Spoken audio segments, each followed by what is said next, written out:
सर्व पत्रकार बांधव तसंच या पाचोरा बडगाव मतदारसंघातील सर्व मतदार बांधव भगिनी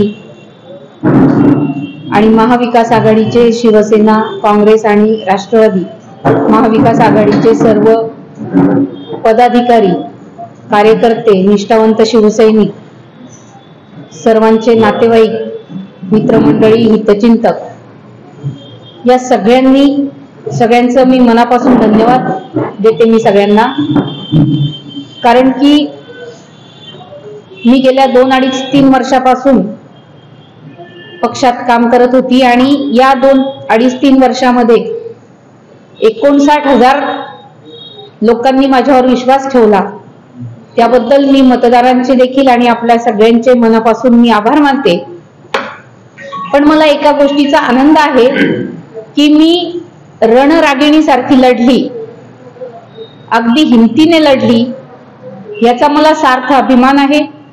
कारण की आपण राजकारणात बघतो कुणी कुणाला मॅनेज होतं, कुणी एकमेकांमध्ये सेटिंग करतं, परंतु मला उद्धव साहेबांनी पक्षाने जबाबदारी दिली की विधानसभा तुम्हाला लढावीच लागणार आणि ती मी प्रामाणिकपणे लढली आणि 59,000 मतदारांनी माझ्यावर विश्वास ठेवला। खरोखर मी सगळ्यांचं मनापासून धन्यवाद मानते।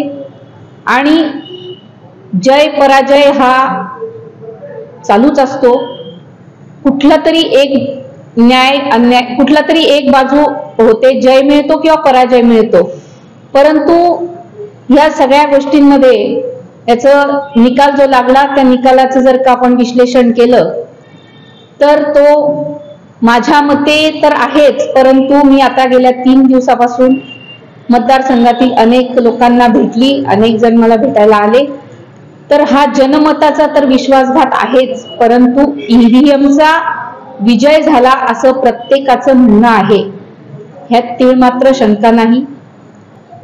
असं कधीही होत नसतं। आपण बघतो आहोत संबंध जिल्ह्यामध्ये तर निकाल लागलेला आहेच, परंतु महाराष्ट्रात सुद्धा हा जो काही भयानक निकाल लागलेला आहे असं कधीही होत नाही। लोकसभेचा निकाल आणि विधानसभेचा निकाल या दोघांची जर का आपण कंपॅरिझन केली तर हा न पटणारा विषय आहे।